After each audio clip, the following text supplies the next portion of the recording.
sont au Seigneur. Les cieux. Il y en a combien de cieux? Il y en a? Il y en a? Plusieurs, n'est-ce pas? Oh. Il y en a combien? Il y en a plusieurs. Ça c'est bon. Plusieurs cieux. Et Dieu habite cieux du cieux, au-dessus de ce qu'on peut appeler cieux.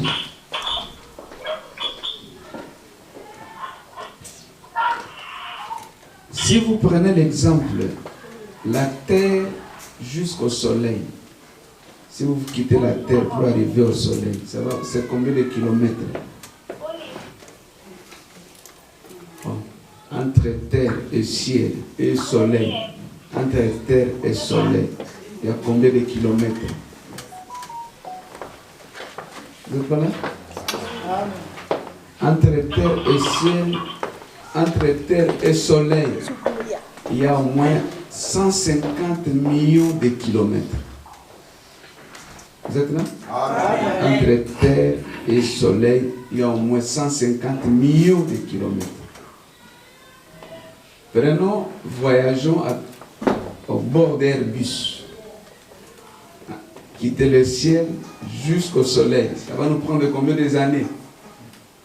21 ans de voyage sans arrêter.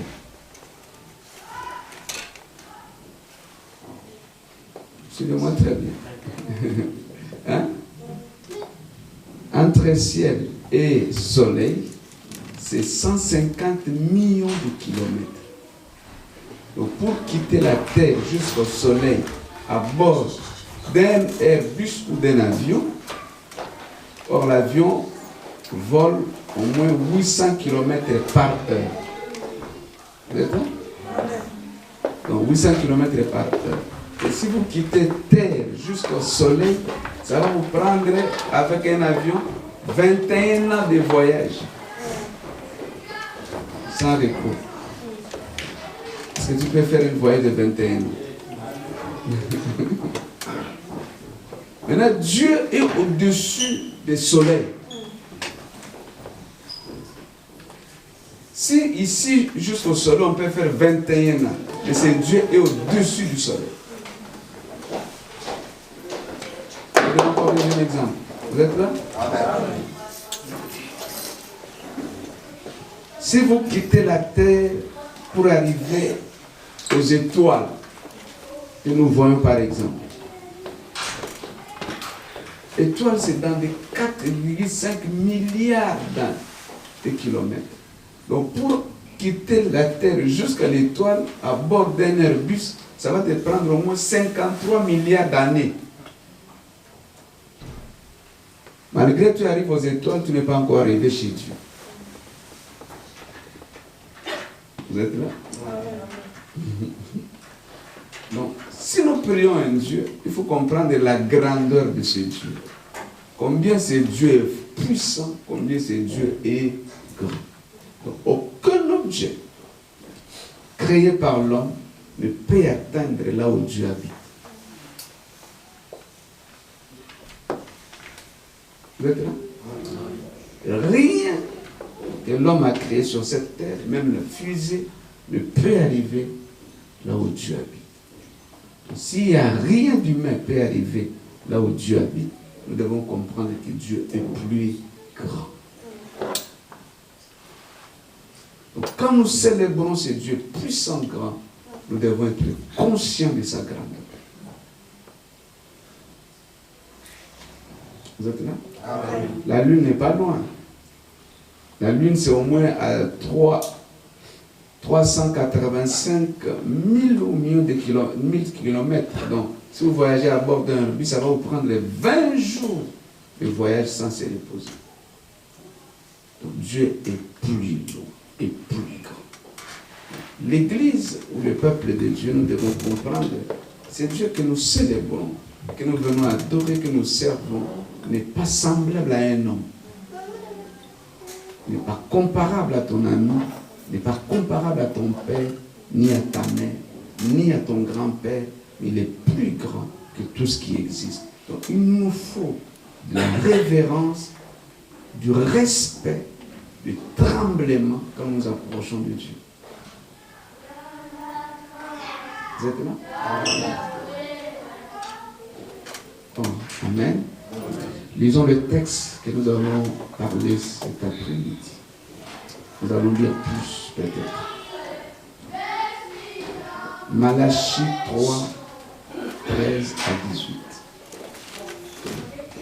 Malachie 3, 13 à 18. Malachie chapitre 3, verset 13 à 18.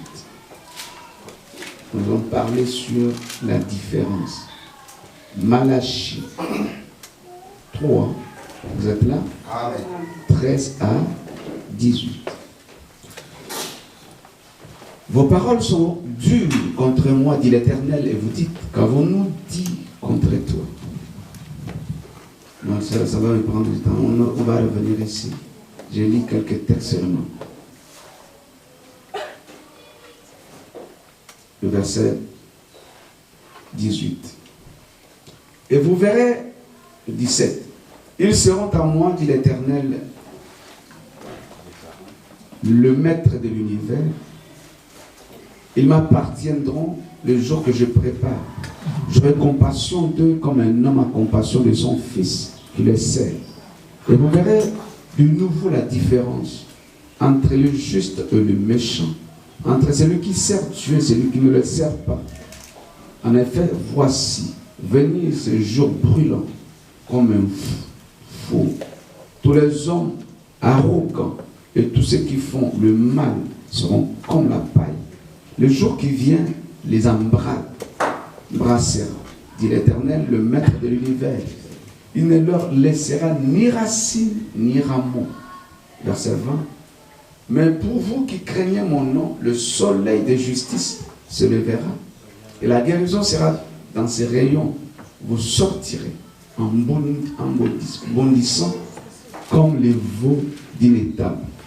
Vous piétinerez les méchants, car ils seront comme de la poussière sur la plante de vos pieds, le jour que je prépare, dit l'Éternel, le maître de l'univers. J'aimerais parler cet après-midi sur la différence, le Dieu de différence. Le Dieu que nous prions n'est pas un Dieu de mélange, c'est un Dieu exceptionnel, un Dieu différent. La différence est tellement importante dans la vie.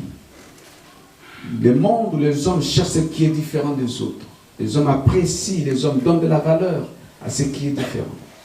Si tu n'es pas différent, tu seras la poubelle comme tout le monde. Il faut faire un effort dans la vie d'être différent. Vous êtes là? Amen. Oh. Vous êtes là? Amen. Dans la vie, quand tu fais quelque chose, fais ça différemment des autres. Quand tu t'habilles, habille différemment. Ce qui est différent, c'est ce qui attire, c'est ce qui les hommes respectent, c'est ce qui attire le regard des gens. Mais ce qui est conforme, ce qui est confondu, ce qui a l'habitude, habituel, tout le monde regarde, il passe, parce que c'est habituel. La différence, c'est tellement important. Dieu est un Dieu de différence.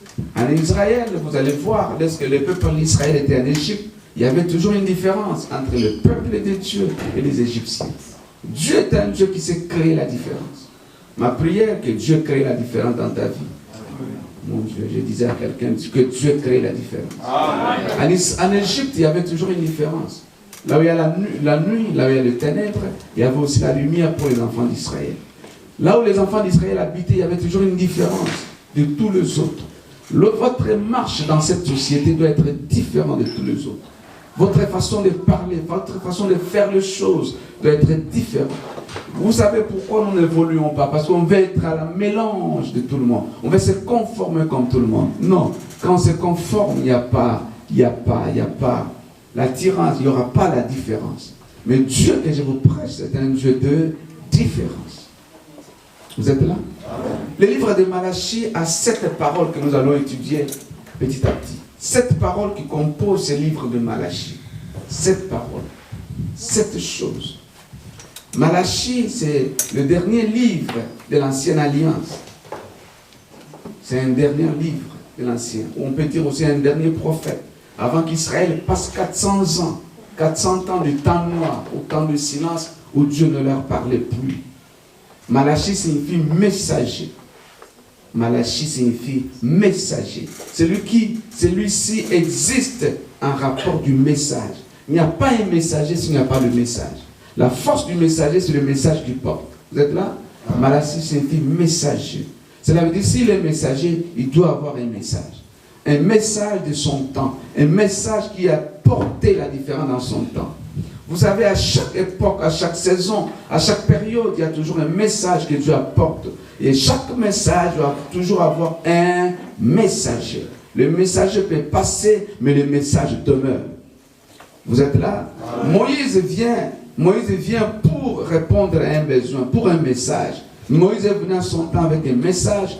Et Élie est venu à son temps avec un message. Même Jésus est venu aussi avec son message. Donc le messager existe, c'est bien. Mais ce qui est important, c'est le message que le messager apporte. Mais Jésus n'est pas seulement messager, il est aussi lui-même le message de Dieu. Vous êtes là? Amen. Chaque message arrive non pour rien. Dieu ne peut pas envoyer un message pour rien. Dieu envoie toujours un message pour répondre à un besoin.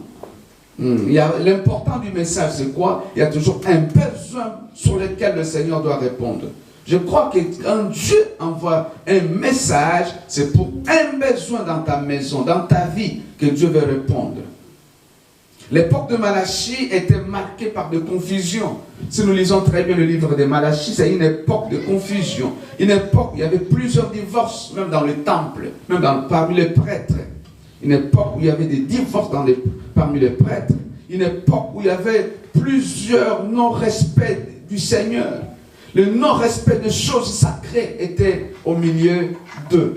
Dans le livre de Malachie, on nous montre plusieurs choses. Je répète, c'est une époque de confusion, une époque où il y avait des divorces des prêtres, une époque où le non-respect des choses de Dieu était plus. Il y avait un non-respect de Dieu et des choses sacrées.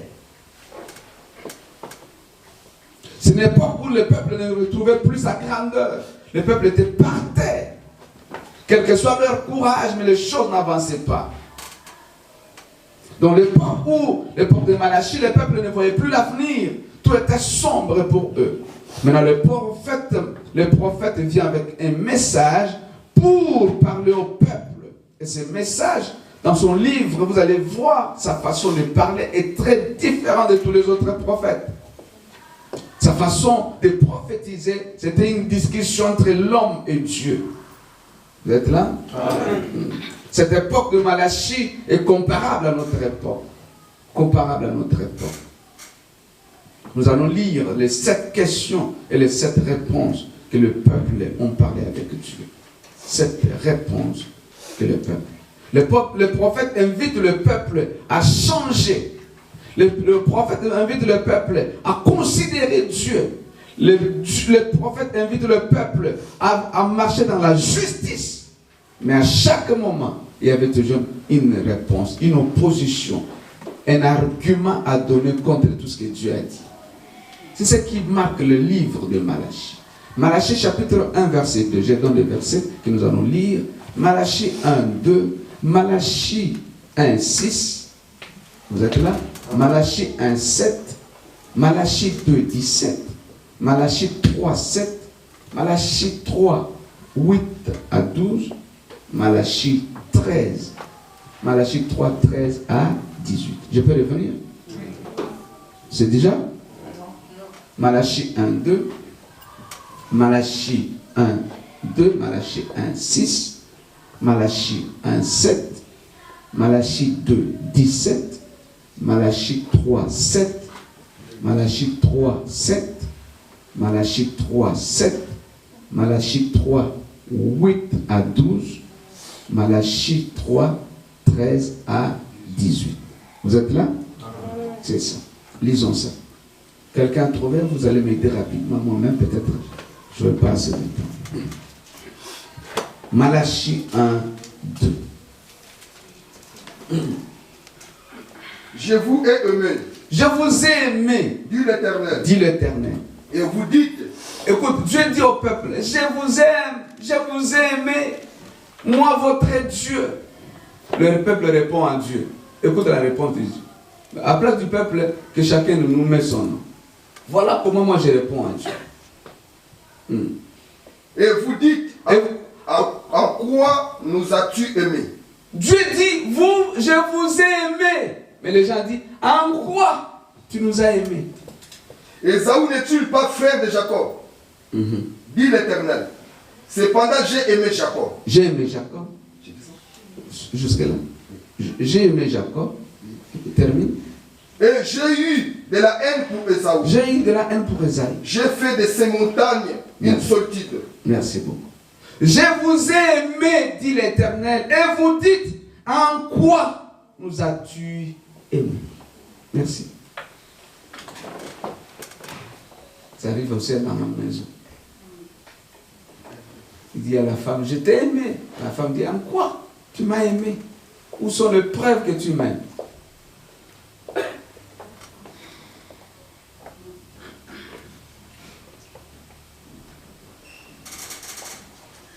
C'est très profond. Dieu dit au peuple, je vous ai aimé. Mais les gens disent, en quoi tu nous as aimé, Dieu?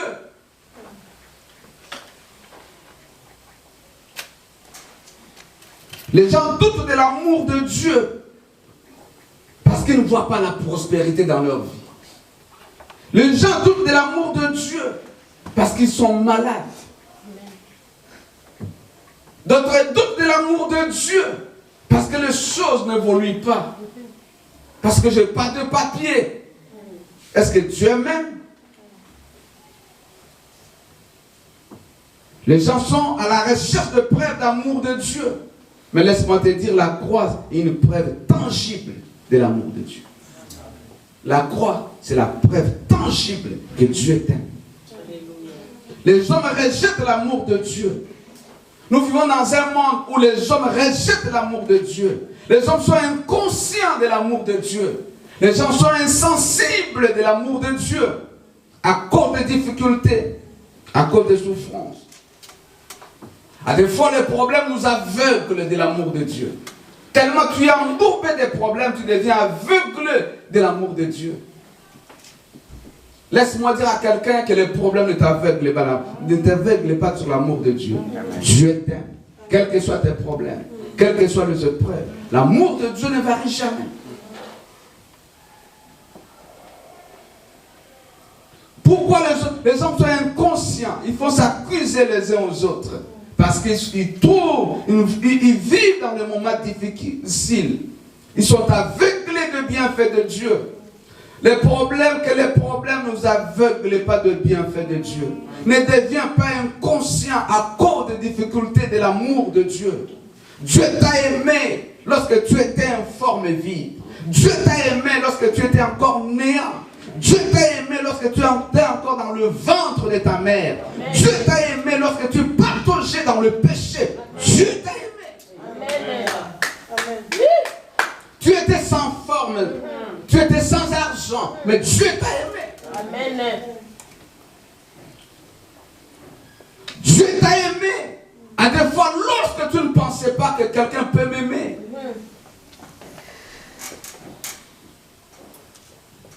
Que les problèmes ne t'aveuglent pas de l'amour de Dieu. Dieu t'aime. Aide-moi à dire à quelqu'un, Dieu t'aime. L'amour de Dieu ne varie pas quelles que soient les erreurs. Tes erreurs ne peuvent jamais varier l'amour de Dieu. Les hommes, plus nous découvrons les erreurs, plus l'homme découvre tes erreurs, plus l'amour de l'homme envers toi diminue. Mais l'amour de Dieu ne diminue pas à cause de tes erreurs.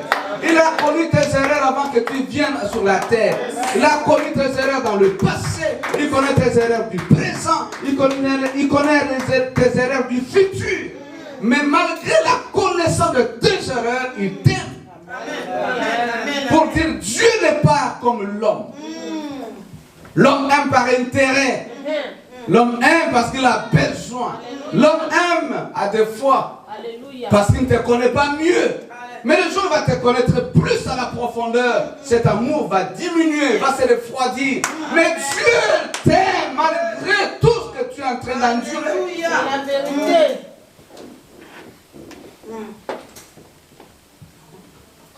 Dieu dit, je vous ai aimé. Mais les gens disent, en quoi tu nous as aimés? Les miettes des problèmes que tu traverses ne peuvent jamais annuler l'océan de l'amour de Dieu. Amen. Amen.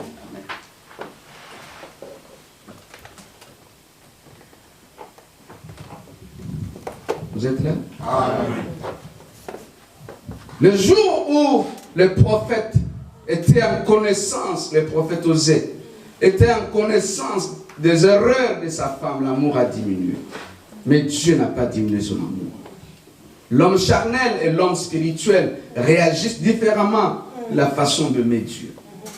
Les hommes charnels, ils aiment Dieu par rapport à ce qu'ils veulent vivre, ce qu'ils touchent, ce qu'ils ont vécu. Mais l'homme charnel, l'homme spirituel, peu importe les circonstances, son amour envers Dieu demeure. L'homme de Dieu, laisse-moi dire à quelqu'un, l'amour de Dieu, c'est une arme très puissante contre le mal. S'il y a une plus grande arme que Dieu peut guérir ta maladie, ça s'appelle l'amour. S'il y a une plus grande arme que Dieu est venu sauver le monde, ça s'appelle l'amour. S'il y a une plus grande arme que Dieu utilise contre le péché, ça s'appelle l'amour. L'amour de Dieu est plus fort que le péché. L'amour de Dieu est plus fort que la maladie.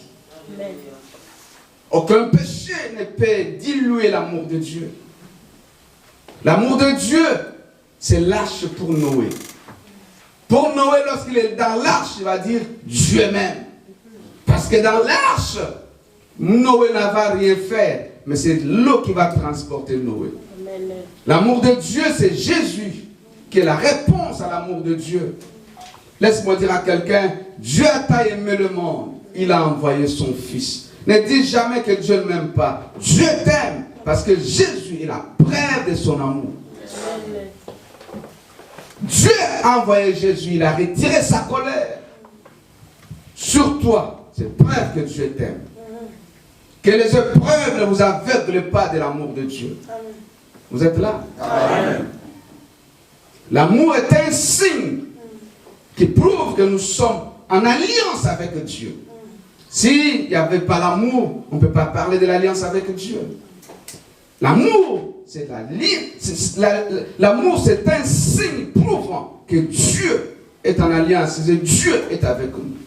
L'amour de Dieu, c'est le moteur, c'est le motif valable même que nous devons servir Dieu. Frères et sœurs, on peut servir Dieu non parce que nous voulons recevoir quelque chose, mais nous devons le servir parce que nous l'aimons. L'amour doit être la vocation numéro 1 pour servir Dieu. Là où il y a l'amour, Dieu est présent. Là où il y a l'amour, Dieu répand sa puissance. Là où il y a l'amour, Dieu répand sa bénédiction. Ce qui différencie les enfants de Dieu et ceux qui ne sont pas de Dieu, ça doit être l'amour. Ce qui doit nous différencier entre le monde et les autres, c'est l'amour.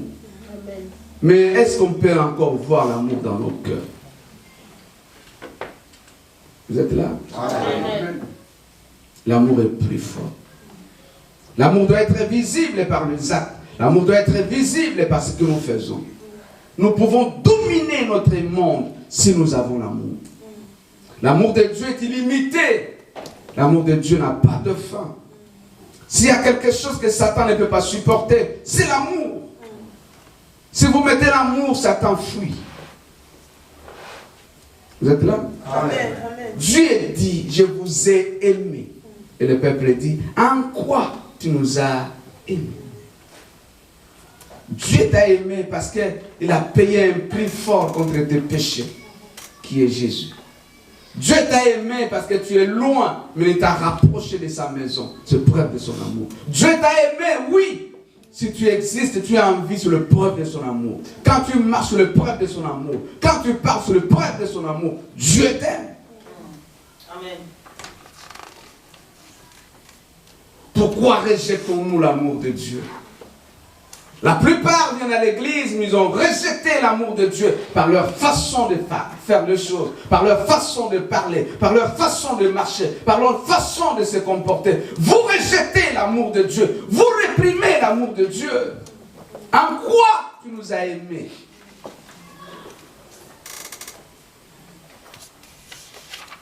Vous êtes là? Amen. Deuxième chose.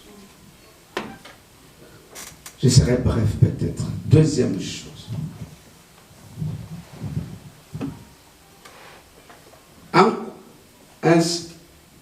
Malachie 1, verset 6. Nous sommes toujours au livre de Malachie 1, 6. La Bible dit, un fils honore son père et un serviteur son maître. C'est ça? Si je suis père, où est l'honneur qui me revient? Si je suis maître, où est la crainte qui m'est due? Dit l'Éternel, le maître de l'univers, à vous le prêtre, qui méprisez mon nom. Et qui dit la réponse du peuple? En quoi avons-nous méprisé ton nom? Dieu dit, vous méprisez mon nom. Mais le peuple dit, en quoi nous avons méprisé ton nom? Verset 7. Vous offrez sur mon autel des aliments impurs. Et vous dites, en quoi t'avons-nous souillé? C'est en disant, la table de l'Éternel est dérisoire. Quand vous offrez en sacrifice une bête aveugle, n'est-ce pas mal? Quand vous offrez une bête boiteuse ou malade, n'est-ce pas mal? Offrez-la donc à ton gouverneur. Te recevra-t-il bien? Te fera-t-il bon accueil? Dit l'Éternel, le maître de l'univers. Deux choses dans ce texte. Vous êtes là? Amen. Oh. Dieu dit, vous méprisez mon nom. Le peuple dit, en quoi avons-nous méprisé ton nom?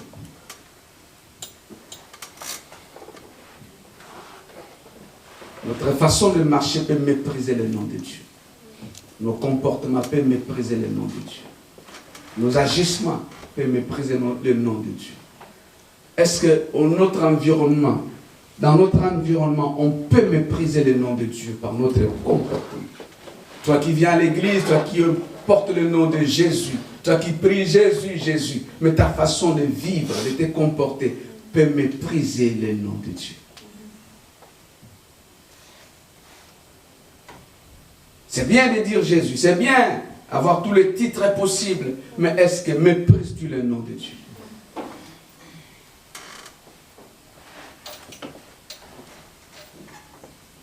Leur sacrifice est sans valeur et ils sont sans considération pour le temps. Dans ce texte, il y a deux choses avant que je puisse arriver ici. Il y a deux dimensions dans ce texte. On dit le maître, n'est-ce pas? Est-ce qu'on peut revenir? Un père honore, c'est ça? Un fils honore. C'est une relation père et deuxièmement un serviteur honore son maître. Deuxième relation, c'est serviteur-maître. Très bien. Avec Dieu, nous avons deux dimensions de relation aussi. On n'est pas que enfant de Dieu, on est aussi serviteur. On n'est pas aussi que serviteur, on est aussi enfant de Dieu. Mais dans toutes ces deux relations, ta façon de t'approcher de Dieu est très importante. En tant qu'enfant, Dieu veut l'honneur. En tant que serviteur, Dieu veut la crainte. Vous êtes là? Amen. En tant qu'enfant, nous devons l'honorer. En tant que serviteur, nous devons avoir la crainte. Ton approche au culte que tu es en train de rendre à Dieu est très important. Le culte n'est pas un temps perdu. Mais le culte, c'est un moment de communion avec Dieu. Ta relation avec Dieu, une relation serviteur, maître, père, fils. Dieu comme père, qui est la dimension de l'amour, de la source dont nous sortons, de l'autorité de la paix. Cette source a besoin de l'honneur. As-tu de l'honneur pour Dieu? Honore-tu Dieu dans ta vie, même quand tu es tout seul, même en secret?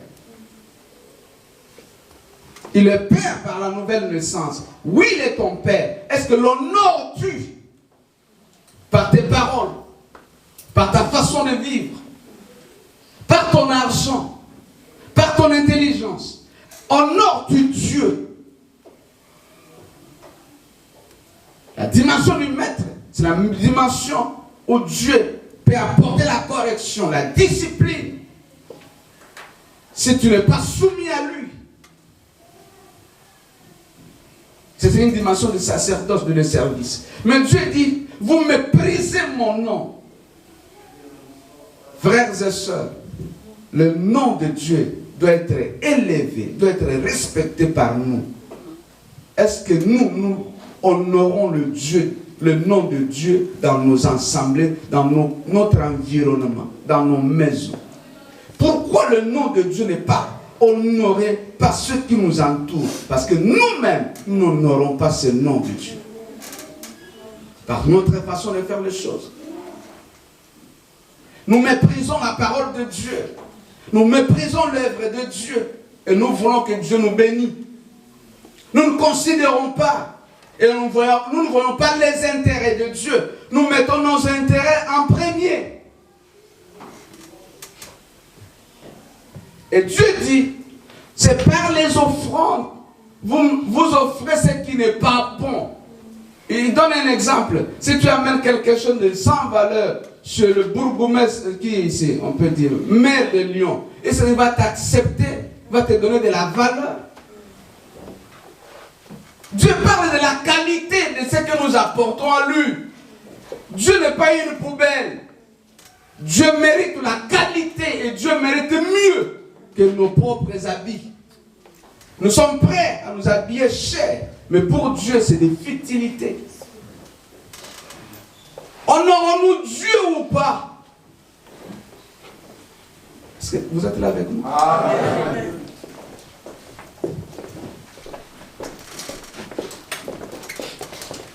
Que Dieu vous bénisse. Bon, vous êtes là? Amen. Ils ont un texte peut-être, 2 textes, aidez-moi rapidement. Deutéronome 32, 48 à 52, Nombre 22. Aidez-moi rapidement. Nombre 22, Deutéronome 32, 48 à 52. Deutéronome 32, 48. Nous devons apprendre à mettre dans la balance ce que nous offrons à Dieu. C'est que notre façon d'adorer Dieu, de servir Dieu. Frères et sœurs, Dieu est plus grand que ce que nous en avons. Amen. Vous êtes là? Amen. Les fils d'Élie méprisaient même les offrandes, méprisaient le service de Dieu. La conséquence, ils étaient morts. Ne méprisez pas les choses de Dieu. On peut lire. Deutéronome 32, 48 à 52.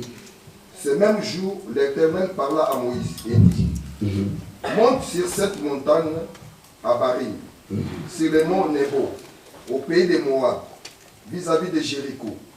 Et regarde le pays des Canaan que j'ai donné à propriété aux enfants d'Israël. Tu mourras sur les montagnes. Tu mourras sur des montagnes. Où tu vas monter. Où tu vas monter. Et tu seras recueilli auprès de ton père, comme Aaron, ton frère. La raison. Pourquoi tu vas mourir? Continue. Est mort sur les montagnes de Or et a été recueilli auprès de son peuple. Parce que vous avez péché contre moi au milieu des enfants d'Israël. Vous n'avez pas honoré mon nom, il y a quelque part là. J'aime ça. Près des eaux de Mériba, à Kadès, dans le désert de Tube. Et que vous ne m'avez point sanctifié au milieu des enfants d'Israël. Merci. Sanctifié ou honoré. Merci, c'est là. Pourquoi Moïse meurt? Parce qu'il n'a pas honoré le nom de Dieu. Pourquoi un jeune prédicateur meurt? Pourquoi ce serviteur de Dieu a trop jeune les morts? Regarde sa vie. Est-ce qu'il a sanctifié le nom de Dieu? Pourquoi les chrétiens meurent trop jeunes? Est-ce que vous sanctifiez le nom de Dieu? Dieu a dit à Moïse, parle au rocher. Moïse frappe le rocher. Dieu dit, tu n'as pas honoré mon nom. Frère, marcher avec Dieu, ce n'est pas selon toi. Tu ne peux pas marcher avec Dieu par rapport à tes intentions. Tu ne peux pas marcher avec Dieu par rapport à ce que toi tu veux. il y a un modèle que Dieu trace. C'est à toi de suivre selon ce que Dieu veut. Vous êtes là? Amen. Oh. Quelque chose peut mourir, ça peut être ton argent, ça peut être ton talent, ça peut être ta maison, ça peut être un travail. Quelque chose de toi meurt. Pourquoi? Parce que tu ne sanctifies pas le nom de Dieu. Apprenons au nom de Dieu. Je peux continuer? Amen. La Bible de Dieu dit, vous avez profané mon saint temple. Les gens disent, en quoi avons-nous profané? Profaner, cela veut dire, les gens ont amené dans leur maison de Dieu ce qui est du monde. Quand vous prenez le monde et vous amenez dans la présence de Dieu, Dieu appelle ça profanation. Ne transformez jamais la maison de Dieu comme le monde. Ne venez pas à l'église où ne servez pas Dieu avec la mentalité du monde. Dieu est Dieu. N'amenez pas la culture du monde dans le temple, dans l'œuvre de Dieu. Non. À l'église, il n'y en a pas ces choses. Ça, c'est le monde. N'amène pas la culture mondaine à l'église. Dieu appelle ça profanation. Vous avez profané mon temple. Si tu es de Dieu, reste de Dieu. Il n'y a pas kati-kati, il n'y a pas milieu. Où tu es, où tu ne l'es pas. Je dis, c'est trop dur, là.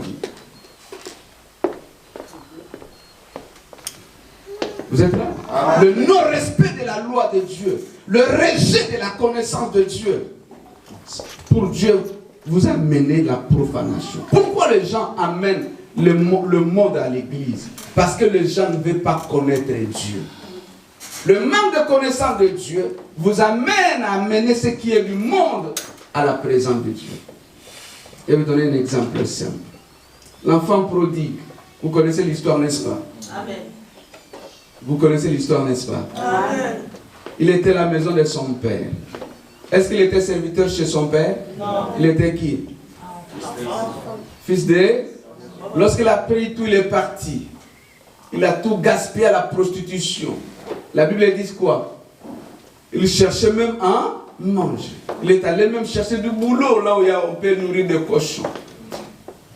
Lui qui ne connaissait pas le travail, comme vous, il est allé mettre des CV, donner des CV partout. On a appelé, viens, tu vas travailler dans une porcherie. Il arrive, il n'a rien à manger. Il commence à penser à la maison de mon père. Si j'étais là, je n'allais pas faire ce travail. C'est ça le boulot. Il prend la décision, il dit, je dois rentrer à la maison. Le grand problème, c'est avoir du courage de rentrer. Plusieurs n'ont pas ce courage. Ils sont restés au monde, mais n'arrivent plus à revenir à l'église. Parce qu'il manque du courage de revenir. Reviens! C'est la maison de ton père. J'ai dit, reviens! C'est la maison du Père. Lorsqu'il revient, le problème c'est, lorsqu'il revient, il revient et rencontre son père. Son père dit, mon fils, je veux revenir. Papa dit, oh mon fils, écoute l'enfant, ne me considère plus comme un fils. Considère-moi comme comme l'un de tes. Pourquoi? Ce n'est pas pitié. Le problème de ces garçons, c'est quoi? Là, j'ai appris, les serviteurs, on les paye. Lorsque je les dis ici dans ta maison, ne me pleure plus enfant, comme ton serviteur, cela me dit tu vas commencer à me payer. Lui, c'est le problème de l'argent, d'être payé. Papa dit non, ne prends pas la mentalité du monde, me ramener ici chez moi à la maison. Ici à la maison, tu es enfant, tu n'es pas serviteur. Donc, il y a des gens, ils viennent à l'église avec la mentalité du monde, ils veulent imposer cela dans la maison de Dieu. Ça ne marchera pas avec Dieu. Dieu n'accepte jamais ce qui est du monde en place. Vous êtes là? Amen. Oh, est-ce que vous êtes là? Amen. Je vais donner un exemple simple. Vous savez, nous avons un problème, par exemple, si vous arrivez dans un pays anglophone, notre problème c'est intégrer, n'est-ce pas?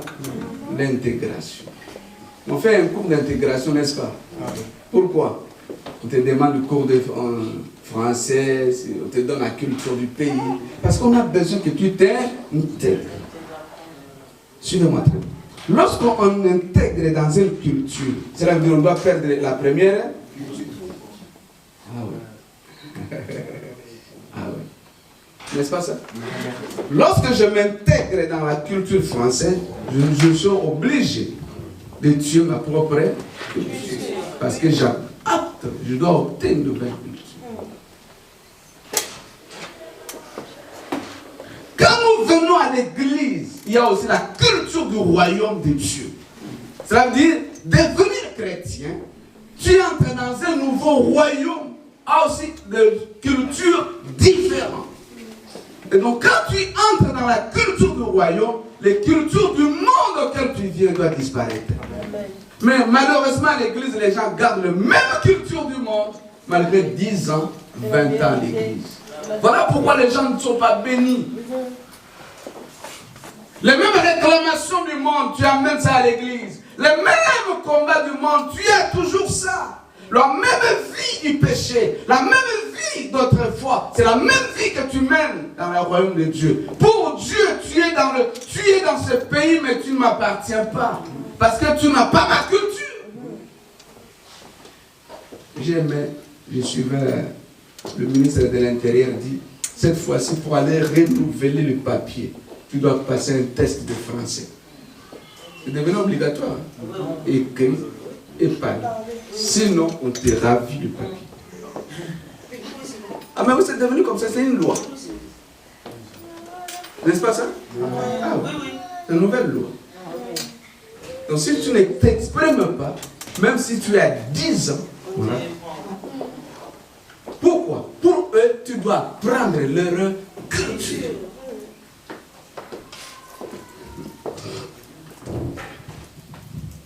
Et quand nous sommes dans la vie de Dieu, nous devons adopter la culture du royaume de Dieu. Amen. Mais des années tu es à l'église, tu es le même. Même vie, même style de vie. Maloba mabe kaka ya bozalaka nango bandaka. Oza pe nango kaka. Koton ozalaka nango, oza nango kaka. Tu n'as fait aucun changement. Il y a un mot aussi au salaire. Du point de vue spirituel, tu as changé de pays, oui ou pas? Oui. Mais tu gardes le même Kindumo Zalaka Nango. Tu n'as pas changé. Tu ne t'es pas intégré. Quand vous remarquez Ruth, quand Ruth arrive à Bethléem, qu'est-ce que Ruth dit? Ton peuple sera mon peuple, ton Dieu sera mon Dieu. Donc pour Ruth, les cultures de Moabit, je dois opter la culture d'Israël.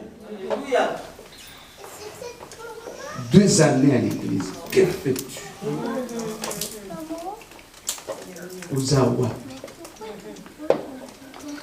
Toujours la profanation du temple. Frères et sœurs, le temple que je parle, ce n'est pas seulement l'église que nous avons 4 murs. L'église c'est aussi toi. Si toi tu es la maison de Dieu, l'église, qu'est-ce que tu es en train de faire dans ton corps? Tu es en train de profaner le temple de Dieu qui est ton corps. Nous sommes mokili ozomema, langage mokili ozomema, bisalela mokili ozom, tout ya mokili yondo zana yango. Pas de différence entre mouton mokili na yo. Tu es en train de profaner. Les pratiques du monde, ce sont les mêmes pratiques que toi tu les fais.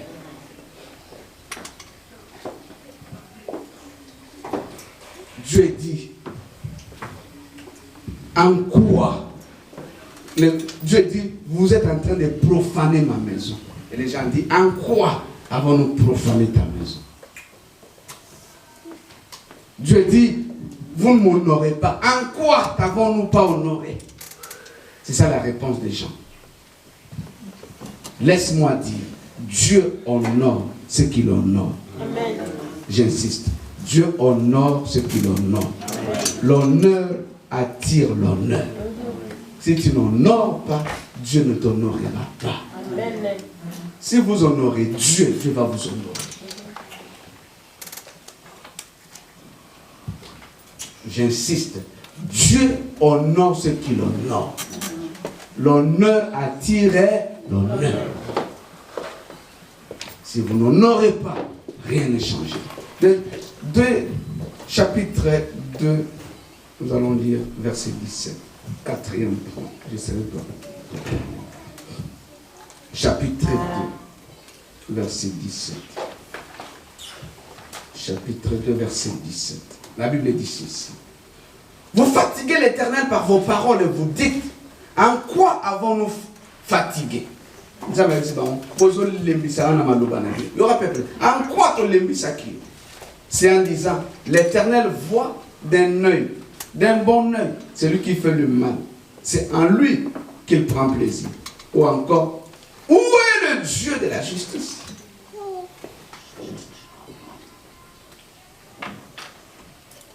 Deux choses. Dieu dit quelque chose d'important.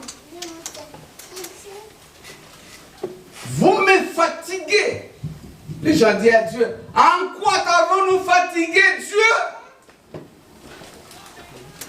Il dit, c'est que nous voyons, il n'y a même pas de justice. Qu'est-ce que nous voyons?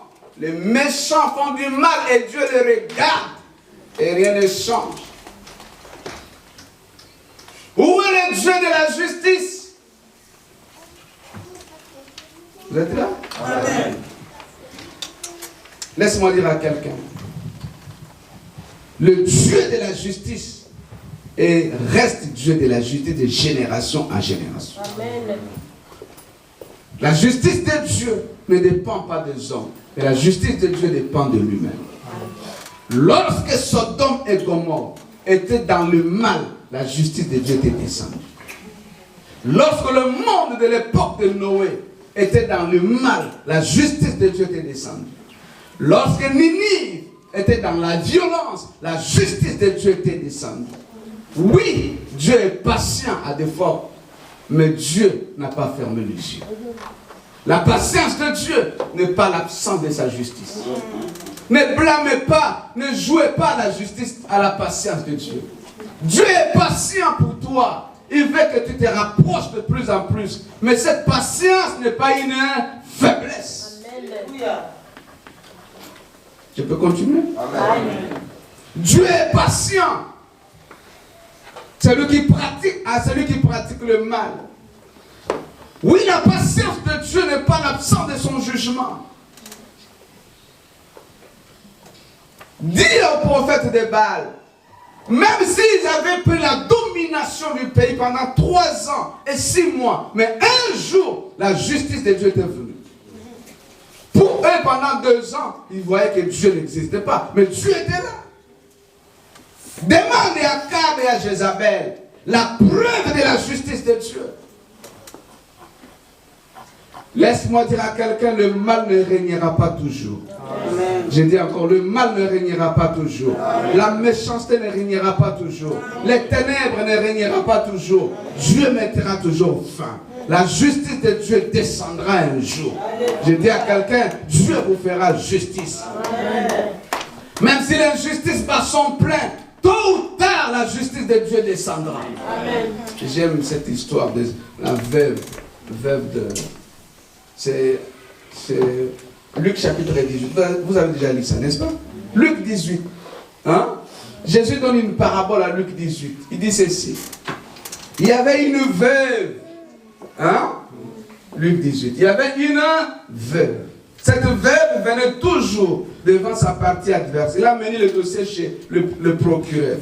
Le procureur prend le dossier, met son dans ce tiroir. 5 jours, cette dame venait dire au procureur, rends-moi justice de ma partie adverse. Expliquons à l'ingala. Veuve de l'oie, veuve à Congo. Emi veuve à Congo. Parce que veuve à Congo, moi, l'ingénie, mobile, il y a Koufi. C'est bon, bah, il faut boire la bilo, on est sur la famille. Ah, veuve à Congo. Vous êtes là? Amen. Alors, il faisait veuve à Tibaba Congo. C'est comme mobile à Koufi. Famille mobile. Yolia Kiming, Abima. Abimi Sainanda, Yena Bal. Patikali na Bazulo Pango, parce que l'on connaît ce mobile à sommet. C'est la Bible, Luc 18. Juste 18. C'est que, avec sa justice, mais c'est un problème là, famille, belle famille. Katelanga likambo, babotolinga, babengalinga na ndao. Juge à qui paraît, juge à qui paraît, juge à qui paraît. Mais maman Palemba quittait chaque jour, elle partait. Et la Bible dit ceci.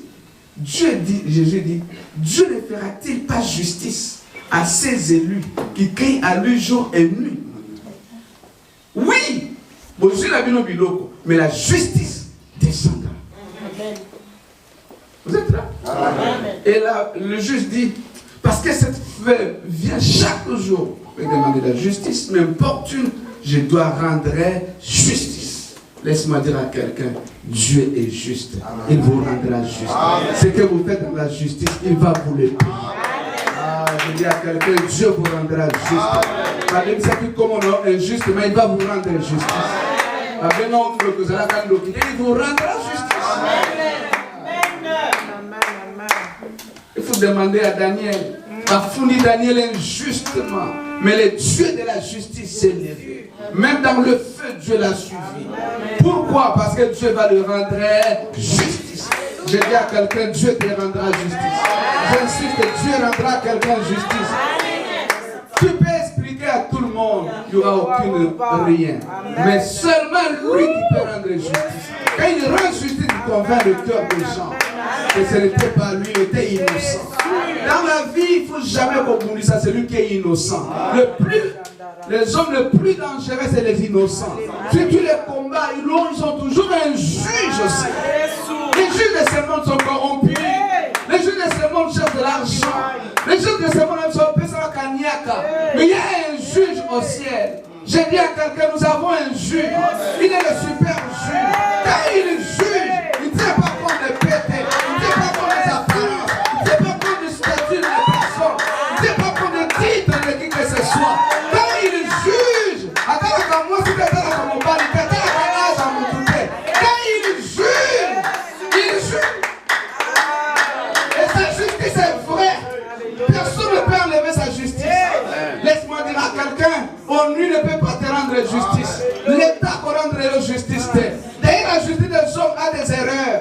On continue de trouver Bolo, ça m'a pété. Ça lui fait 30 ans. Pour dire que la justice du monde a des erreurs. Mais la justice véritable, c'est la justice de Dieu. Amen. Vous êtes là? Amen. Ne compte pas sur la justice des hommes. Compte sur la justice de Dieu. Combien souffrent injustement? Injustement. Malade injustement. Malade qui souffrir à l'hôpital exact. Pourquoi? Pourquoi malade injustement. Mais il y a un homme qui peut juger tout. Il juge les malades, il juge l'enfer, il juge les démons, il juge les hommes, il juge les femmes, il juge les arbres. Le super juge. Lui, il est sans frontières. Que sa justice descende sur ta vie. Je disais que Dieu te fait justice. Que Dieu te fait justice. Au nom de Jésus. Pour terminer rapidement, 2, 3 pour terminer. Verset 3, chapitre 3. Aïe, je ne pas tous les temps. Verset 7. Chapitre 3, verset 7. Chapitre 3, verset 7. Dieu dit ceci. Je commence au verset 6, c'est mieux. Je suis l'Éternel, je ne change pas. Et vous, descendants de Jacob, vous n'avez pas été détruits. De l'époque de vos ancêtres, où vous êtes écartés de mes prescriptions, vous ne les avez pas respectées. Revenez à moi. Waouh! Revenez à moi et je reviendrai à vous, dit l'Éternel, le maître de l'univers. Écoutez la réponse des gens. En quoi devons-nous revenir à toi?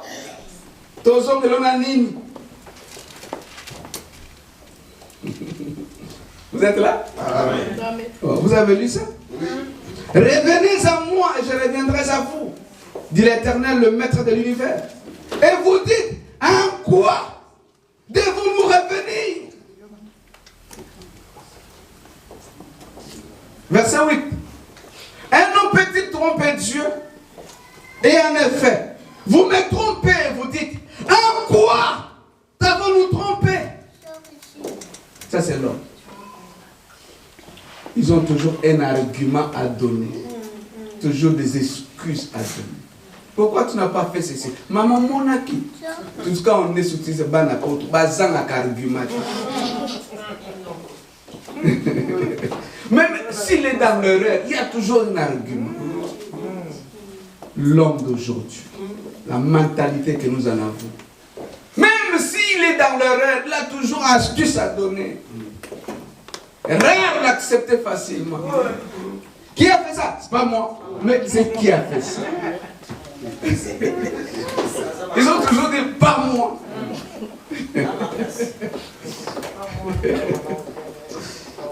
Vous êtes là?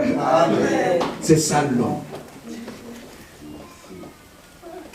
Tu as mangé l'arbre. C'est pas moi, c'est le serpent qui m'a dit. L'homme, c'est toujours comme ça. L'homme n'a jamais accepté une fois. C'est depuis le jardin d'Éden. Il cherche toujours qui s'est affaire. Depuis le temps, l'homme est comme ça.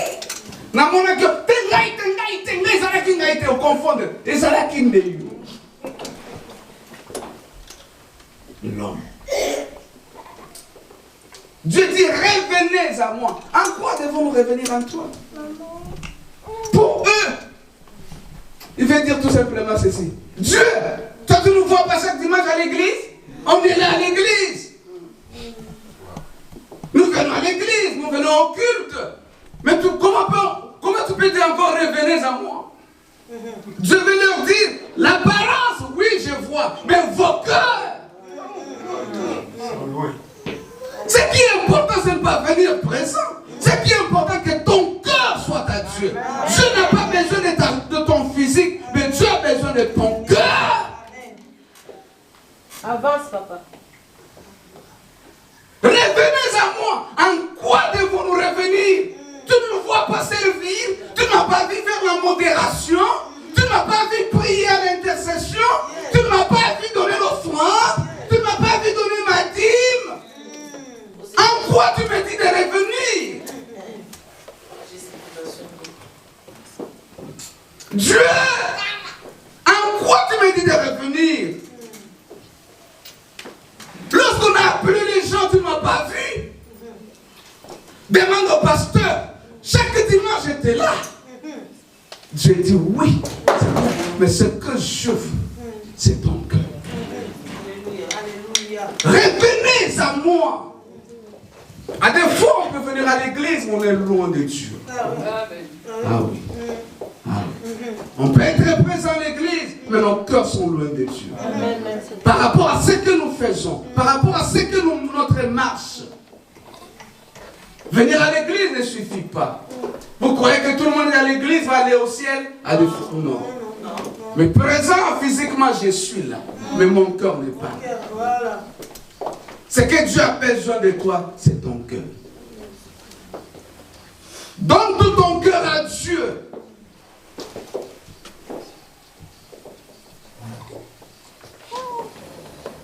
Revenez à moi. En quoi devons-nous revenir? Tu ne m'as pas vu donner la contribution pour la salle? J'ai donné, Seigneur. Tu ne vois pas ça? C'est pas ça que Dieu en a besoin d'abord. Il a besoin de ton cœur. Il a besoin de ton cœur. Nous vivons dans le monde des apparences. Il y a trop d'apparences. Trop d'apparences. Les gens servent Dieu d'apparence. Les gens viennent à l'église par apparence. Mais pas du cœur.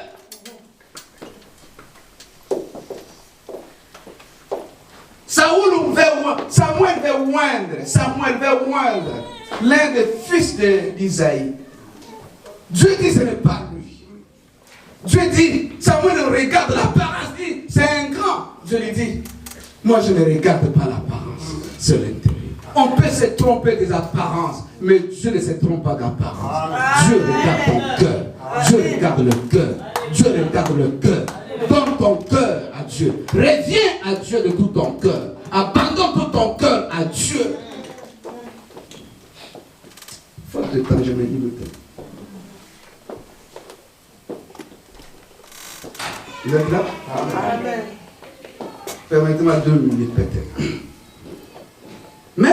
il reste 2. L'autre lui dit, vous me trompez par des dîmes et des offrandes. En quoi t'avons-nous trompé? On te donne 1000 euros de salaire. Yo qui paie ça? Non, on paie ça. Surtout dans la Kine des Arabiens. Vous avez changé dans franc. Pas bon, on paie ça dollar, maman. Pas bon, on les Québec. Frère, on ne trompe pas Dieu. Dieu reste Dieu. Dernier point. Dieu dit ceci. C'est le verset 3, chapitre 3. Dieu dit qu'il y aura la différence entre ce qui me sert et ce qui ne me sert pas. C'était la réponse de Dieu à toutes ces questions. Septième question, Dieu parle au peuple. Vous parlez Dieu contre moi. Écoutez-moi ici. Vous parlez Dieu contre moi. Et les gens disent, en quoi t'avons-nous dit mal? Vos paroles sont dures contre moi. Vous avez dit, vous avez ma paix contre moi. Vous avez dit, malobani a ma paix de Misaki. Yo ka bato yo sinzana. To bangi, tozo mona bato bazo banga yo, te bazo prospérer. Biso tozo banga tozo nyoko. Ko sali la yango tozo si em, to bana to sali lo tozo bonga te be ba aussi te ba bonga. Notre problème c'est quoi? On vient à l'église mais nos yeux sont sur le païen, sur la prospérité de méchants. Plus tu te compares aux méchants, plus tu vas glisser dans le mal. Amen.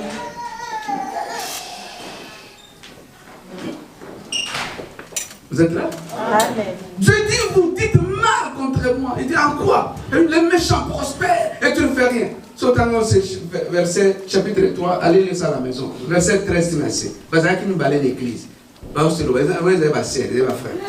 Deux sœurs se parlaient l'un à l'autre. Pour l'église, rien ne marche. Ça sert à quoi de servir Dieu? Ça sert à quoi au banganzam? La banganzam est à mon laï. Au banganzam est à son soit bana. Son soit banaté. Au banganzam est un bon son soit. Non, soit un bon côté. Banamoussa, on a son yiba. Tu m'as dit, yiba, vous prendra. L'église. Les deux. Vous faites la basse, ma frère. Les. Vous avez deux, ils se parlaient l'un à l'autre. Dieu entendait leur discours.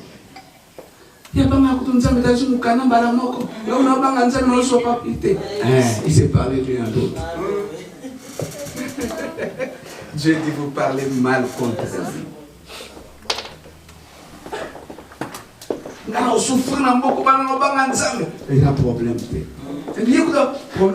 Vous êtes plus par des comparaisons. Quand vous êtes dans les comparaisons, vous allez faire du mal. Et Dieu donne la réponse à tout cela. Il dit, il y aura la différence entre ceux qui me servent et ceux qui me servent. Entre ceux qui me craignent et ceux qui ne me craignent pas. Oui, le monde est dans la confusion, mais le temps de la différence arrive. Je disais, le temps de la différence arrive. La confusion prendra fin. La nuit prendra fin. Le matin s'élèvera. Oh, je prophétise pour quelqu'un. Le matin de la vie arrivera. Le soleil de la justice s'élèvera. Pour mettre la différence entre ceux qui le servent et ceux qui ne le servent pas. La différence viendra. On saura que ce qui est de Dieu, ce qui n'est pas de Dieu. Pour comprendre la différence, pour qu'un hôpital, mettre moi comme un yobimi à Tikali. Au côté de la voiture, mon accident, c'est la différence. Dieu crée des différences de plusieurs manières. D'autant qu'on a dit là, il y a quoi il pour dire, il y aura toujours la différence. Moi, pour ce moment, il y a un mais il y a symbioté pour dire qu'il y a la différence. Mais il y aura toujours la différence.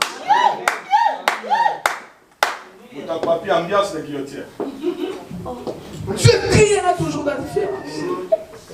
Ce que Dieu te donnera, il y aura toujours différence. Et moi, il y a eu pour dire Dieu est différent. La différence ne viendra pas seulement par rapport à mon mengo. Ça viendra par rapport aux choses que tu vis à chaque jour. Il y aura toujours quelque chose. Ah, il y a ça, il y a bisoté. Ah, il y a ça, il y a bisoté. Ah, il y a ça, il y a bisoté.